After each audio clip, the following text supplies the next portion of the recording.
Beberapa kali Presiden Prabowo menyinggung soal kinerja menteri kabinetnya. Apa makna pernyataan Presiden yang menyebut menteri yang kerja lambat? Kami bahas bersama pengamat Direktur Parameter Politik Indonesia Adi Prayitno dan Wakil Ketua Umum Partai Golkar Ahmad Doli Kurnia. Selamat petang semuanya. Selamat petang. Assalamualaikum warahmatullahi wabarakatuh. Waalaikumsalam warahmatullahi wabarakatuh. Mas Adi, oke, peringatan kan biasanya diawali dengan insiden dulu, ada pemicunya. Nah, kalau konteksnya di sini, Anda melihat ini ya peringatan biasa atau ada kejadian atau justru menteri yang jadi pemantiknya? Ya, saya kira ini semacam ultimatum politik yang diberikan oleh seorang presiden kepada para pembantunya untuk mampu bergerak cepat dan mengakselerasi semua keinginan-keinginan presiden, ya, terutama kebijakan-kebijakan yang populis. Oleh karena itu bagi saya ketika Presiden mengatakan yang tidak bisa bekerja dengan cepat akan ditinggalkan di tengah jalan, bagi saya ini semacam peringatan keras bahwa bukan tidak mungkin para pembantu, menteri, wakil menteri, dan kepala badan tidak bisa bekerja dengan cepat, tidak mampu mengakselerasi keinginan Presiden, ya pastinya akan diganti. Saya kira bukan kali ini saja sebenarnya Prabowo itu memberikan peringatan keras kepada para pembantunya. Dalam peringatan Hari Lahir Pancasila, secara terang benderang Prabowo juga mengultimatum para pembantunya, kalau mereka korup mereka akan disingkirkan, kalau mereka itu tidak bisa bekerja dengan baik sebaiknya mundur sebelum dimundurkan. Artinya apa? Prabowo Subianto sebagai presiden tentu tidak mau buang-buang waktu hanya dengan menteri yang tidak bekerja secara maksimal. Artinya Mas Adi, ini adalah peringatan secara umum untuk semua menteri, bukan kepada menteri-menteri tertentu? Bagi saya ini adalah untuk menteri-menteri secara umum, karena bagi Prabowo masih cukup meyakini bahwa menterinya yang saat ini berada di Kabinet Merah Putih masih bisa diharapkan untuk bisa meningkatkan kinerja mereka, ya. Tapi secara prinsip bukan tidak mungkin Prabowo itu akan memberikan evaluasi yang secara signifikan. Saya kira keluhan-keluhan terkait dengan menteri, wakil menteri yang dinilai kontroversial dan kebijakan-kebijakannya itu kontraproduktif menjadi sorotan publik, kan juga disampaikan oleh Ahmad Muzani, Sekjen Gerindra sekaligus Ketua MPR. Itu bagi saya bukan statement yang main-main. Oleh karena itu, kalau saya jadi menteri agak merinding mendengar pernyataan Presiden, karena bukan tidak mungkin dalam hitungan waktu tertentu akan terjadi pergantian dan menteri-menteri yang underperform tidak bekerja secara maksimal, ya mereka akan wassalam, akan ditinggalkan, akan diganti dan diresapel oleh yang lain. Oke, ini soal pergantian dulu. Nah, ini saya ke Bang Doli. Bang Doli, tapi sebagai partai dengan menteri yang paling banyak di kabinet, bagaimana Anda menerjemahkan peringatan Presiden ini? Apakah Anda bisa menggarisbawahi, mengaitkan ini dengan kemungkinan adanya pergantian menteri? Iya, saya kira pertama saya setuju ya bahwa pernyataan ini adalah pernyataan yang sering disampaikan dan memang harus dilakukan terus-menerus oleh seorang presiden, ya. Apalagi kita sama-sama tahu Pak Prabowo punya target-target yang maju sekali gitu ya, programnya banyak sekali dan programnya masif gitu ya, yang sangat populis gitu. Sehingga memang harus visi itu, program yang sudah ditetapkan itu harus didukung oleh jajaran kabinet atau pembantu presiden yang betul-betul bisa memenuhi standar kerja yang ditetapkan oleh Pak Presiden itu untuk mencapai target-target yang sudah disampaikan. Nah, jadi ini memang harus dilakukan dan sering harus dilakukan. Jadi sesuatu yang biasa menurut kami. Nah, oleh karena itu kami pun juga sebetulnya yang tadi disampaikan, kader-kader terbaik kami sudah kami sampaikan, kami tempatkan, termasuk bahkan ketua umum ya, orang nomor satu, orang yang terbaik di Partai Golkar itu sekarang masuk di dalam jajaran kabinetnya Pak Prabowo, Pak Gibran. Tentu kami terus mendorong supaya memang bekerja dengan sangat serius, dengan baik, dengan tingkat performance yang baik dan tinggi gitu. Dan kalau kemudian dikaitkan tadi soal evaluasi ya, tentu saya kira Pak Prabowo punya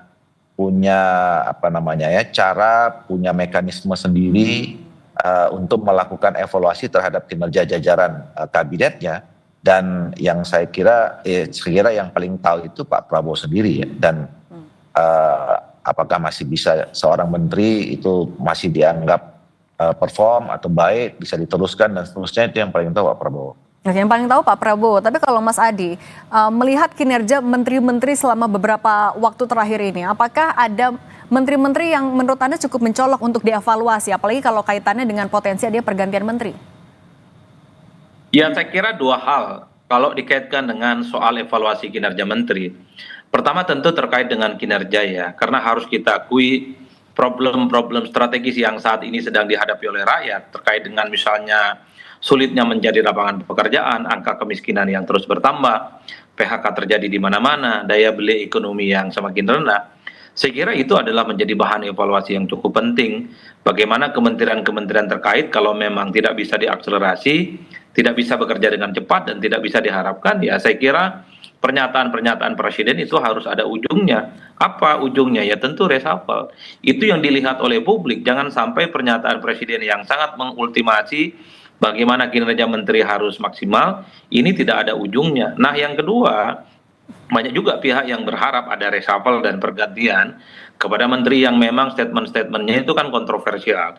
Dan justru yang menjadi sasaran itu adalah sisi negatif dari pemerintah. Beberapa waktu yang lalu kan misalnya orang ngomong tentang kepala babi lah, kemudian terkait dengan lingkar pinggang yang dikaitkan dengan apakah dia akan cepat mati ataupun tidak. Bahkan baru-baru ini kita mendengarkan untuk mengurangi angka pengangguran itu sebaiknya kerja di luar negeri. Padahal dulu kan awal Februari kita dengar ketika ada tagar semacam kabur aja dulu, itu kan dikatain sebagai orang yang anti nasionalis, anti NKRI, anti Pancasila, dan seterusnya, dan seterusnya. Jadi hal-hal yang sifatnya problematis, kontroversial, terkait dengan statement menteri dalam banyak hal kalau kita membaca suasana publik ya sebaiknya memang harus diganti karena 7 bulan menjelang 8 bulan kabinet merah putih ini terbentuk, saya kira bulan madunya sudah selesai.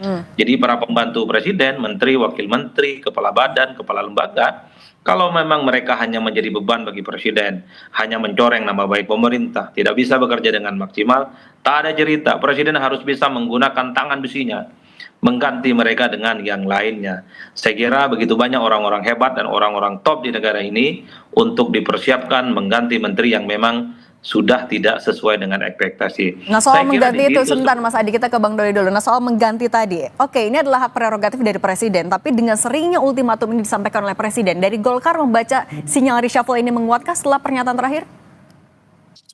Enggak, begini, ini kan soal isu reshuffle ini kan sebetulnya sejak 1 bulan, 2 bulan setelah Pak Presiden, Pak Gibran dilantik itu, isu soal reshuffle ini terus aja bergulir gitu. Tapi saya yakin ya bahwa, dan itu tidak terjadi sampai sekarang. Nah, bahwa kemudian isu itu terus muncul, ya yang kita juga tidak tahu dari mana, itu juga tidak bisa dihempang ya. Tapi saya kira Pak Prabowo kan membaca semua situasi ini ya. Dan Pak Prabowo juga tadi saya katakan, pertama Pak Prabowo itu punya ekspektasi yang tinggi ya untuk bagaimana supaya bangsa kita, negara kita, masyarakat kita ini bisa bergerak lebih maju.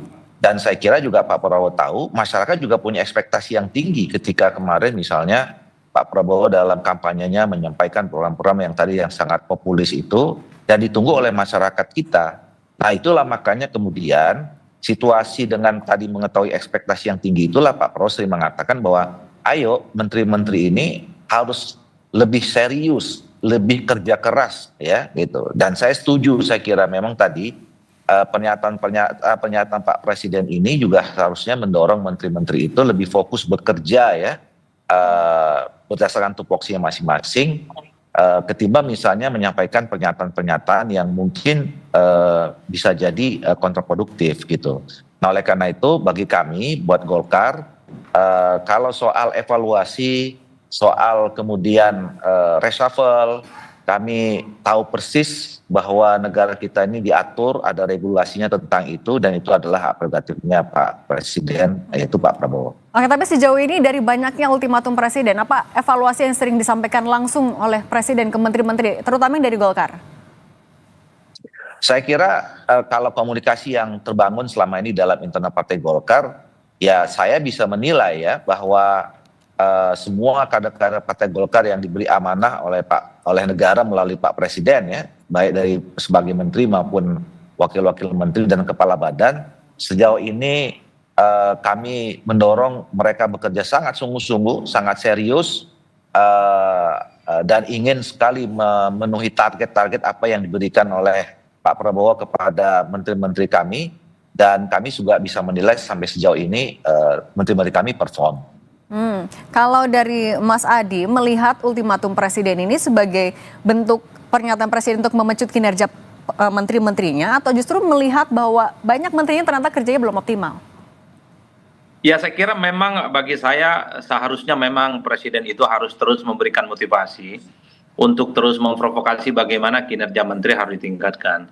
Karena harus kita akui di tengah segala keterbatasan yang ada saat ini, misalnya keterbatasan anggaran karena faktor efisiensi, di tengah situasi politik internasional yang kemudian terus bergejolak, tentu ini kan menuntut kecakapan seorang menteri bisa berinovasi, berimprovisasi. Mereka itu harus mampu bekerja dalam sebuah keterbatasan. Jadi hal-hal yang semacam ini sepertinya diinginkan oleh Prabowo. Oleh karena itu wajar kalau di setiap event-event penting Prabowo selalu mengingatkan bahwa kalau para pembantunya itu memang tidak siap, tidak sanggup, ya silahkan mundur sebelum dimundurkan. Dan bahkan Prabowo ya beberapa waktu yang lalu memang juga sempat menyatakan kalau memang tidak bisa bekerja cepat akan ditinggal di pinggir jalan. Sekalipun ini tidak ada kaitannya dengan reshuffle, tentu terkait dengan pernyataan Prabowo beberapa waktu yang lalu bahwa tidak akan ada reshuffle, dan Prabowo sangat percaya dengan kinerja menterinya. Tapi bagi saya reshuffle itu adalah sunnatullah, tinggal nunggu waktu, dan ini akan terjadi bagi siapapun. Nah, itu apa yang ditunggu artinya oleh Pak Prabowo sebenarnya dengan banyaknya tadi yang Anda sebutkan kontroversi di kabinetnya? Ya, sepertinya nunggu waktu yang pas kapan harus segera dilakukan. Kalau publik berharap per hari ini sekalipun, kalau memang menteri tidak bisa diharapkan bekerja dengan maksimal, harus sudah mulai diganti. Sudah cukup 8 bulan mereka itu untuk dilihat apakah layak untuk dipertahankan atau justru misalnya diganti dengan yang lain. Karena saya kira bangsa yang besar ini butuh sentuhan-sentuhan di mana menteri itu memang bisa berkinerja dengan baik, bisa berinovasi, dan yang paling penting kreatif. Sehingga keinginan-keinginan Prabowo yang ingin menjadikan bangsa yang besar, berinovasi, industrialisasi, termasuk hilirisasi itu bisa terwujud. Inilah yang kita sebutkan bahwa harus ada ujungnya dari ultimatum ini semua. Kalau tidak ada ujungnya, ya ini hanya sebatas angin lalu, dan mungkin menteri akan menganggap ini semua hanya sebatas peringatan yang tidak akan ada ujung. Ujung dari itu semua tentu kalau kita berharap harus ada reshuffle. Oke. Harus ada reshuffle. Nah, tapi kalau Bang Doli, kalau Anda kan juga pasti ada penilaian internal sendiri di Partai Golkar, melihat menteri-menteri Anda yang bekerja selama berapa ya, 7-8 bulan ini, sudah 10/10 nilainya? Ya, seperti yang saya katakan tadi, bahwa kami menilai bahwa upaya, kemudian keseriusan, sungguh-sungguh bekerja itu sudah sangat luar biasa, dan kami lihat juga hasilnya cukup perform. Cuma begini, tadi soal apa yang ditunggu misalnya ya. Tadi saya katakan bahwa Pak Prabowo tentu punya sistem penilaian sendiri, ya, punya ukuran sendiri, punya cara sendiri, itu yang saya katakan, punya mekanisme sendiri, kapan, apa perlu, terus kemudian siapa, dan apa yang mau dilakukan oleh jajaran kabinetnya gitu. Nah, tapi saya yakin juga ya, termasuk juga seluruh menteri-menteri yang ada sekarang, termasuk menteri-menteri yang berasal dari Partai Golkar, tanpa ada pun ya pernyataan-pernyataan ultimatum seperti ini, saya yakin mereka juga pasti juga punya niat untuk bekerja sungguh-sungguh untuk kepentingan bangsa, negara, dan rakyat Indonesia. Nah, apalagi sering diingatkan oleh Pak Prabowo ya, ini kan udah beberapa kali saya kira itu. Tentu mereka akan tambah serius itu untuk melakukan yang terbaik apa yang mereka miliki untuk menyelesaikan tugas-tugas yang diberikan Pak Prabowo sebagai menteri. Gitu. Oke, Mas Adi, artinya jalan keluarnya untuk sebagai bentuk ultimatum yang real gitu, hanya reshuffle saja, atau sebenarnya pernyataan keras berkali-kali ini sudah bisa untuk meningkatkan kinerja menteri? Ya, saya kira kan Presiden sudah berbuat baik ya kepada para pembantunya ini. Memberikan kesempatan yang kedua setelah beberapa waktu yang lalu mengatakan tidak ada reshuffle. Karena Presiden itu masih percaya bahwa para pementeri itu bisa kerja dengan baik, mereka itu sedang bersungguh-sungguh. Tapi kalau terus-menerus misalnya tidak sesuai dengan ekspektasi, kebijakan-kebijakan populis yang tidak pro rakyat itu tidak bisa diselesaikan dengan baik, lalu apa ujungnya? Itulah yang kemudian diinginkan oleh publik, bahwa setelah ada kesempatan kedua Presiden berbuat hati kepada para pembantunya, maka tak ada cerita selain pergantian, supaya di kemudian hari Pak Presiden itu tidak terus-menerus memberikan teguran-teguran keras, supaya Presiden itu tidak terus-menerus memberikan sindiran-sindiran keras kepada para pembantunya yang tidak bekerja akan ditinggalkan di jalan, kemudian kalau tidak sanggup diminta untuk mundur. Oleh karena itu kan tentu tidak nyaman juga kita mendengar kalau setiap saat Presiden ini kan mengultimatum secara terbuka para pembantunya. Oleh karena itu ya reshuffle adalah sebuah keniscayaan. Apalagi bagi saya pernyataan Pak Ahmad Muzani, bagian dari penting kekuasaan hari ini, Sekjen Gerindra, beberapa waktu yang lalu mengatakan bahwa janganlah menteri itu jangan sampai menjadi beban kepada presiden. Itu bagi saya semacam curhat politik. Begitu banyak menteri-menteri yang dalam banyak hal, kinerja dan manuver-manuvernya justru membuat presiden itu terbebani dengan kelakuan-kelakuan mereka. Oke, tanya Supaya Bang Doli tidak dulu terus kalau gitu. terbebani ya ganti. Oke, kalau Bang Doli artinya sepakat juga kalau ini harus diakhiri dengan reshuffle agar tidak hanya sebatas peringatan terus-menerus? Singkat saja boleh? Sepertinya pengennya jawabannya harus reshuffle. Tapi begini, ya reshuffle itu kan sesuatu tadi disebutkan oleh Bung Adi ya. Reshuffle itu keniscayaan dalam sebuah periode kepemimpinan kepresidenan kita ya, yang sistem presidensial. Dan hampir tidak pernah tidak terjadi ada reshuffle dalam satu periode, apalagi di era reformasi ini. Nah, tapi tentu kapan momentum yang tepat itu, yang paling tahu persis itu adalah Pak Prabowo. Kita kan nggak tahu, kemarin tiba-tiba ada di tengah-tengah beberapa bulan terakhir ini kan sudah ada menteri yang reshuffle juga gitu ya.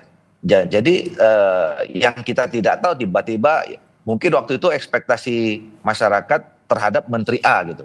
Tapi ternyata Menteri A-nya aman-aman saja, tetapi yang di-reshuffle adalah Menteri D gitu misalnya. Nah, itu kan saya kira kita nggak bisa berspekulasi, tidak bisa kemudian mengambil kesimpulan sendiri, karena itu adalah hak prerogatifnya Pak Prabowo sebagai Presiden. Oke, terima kasih Bang Ahmad Doli Kurnia, Wakil Ketua Umum Partai Golkar, dan Mas Adi Praitno, Direktur Eksekutif Parameter Politik sudah berbagi bersama kami. Sehat selalu semuanya.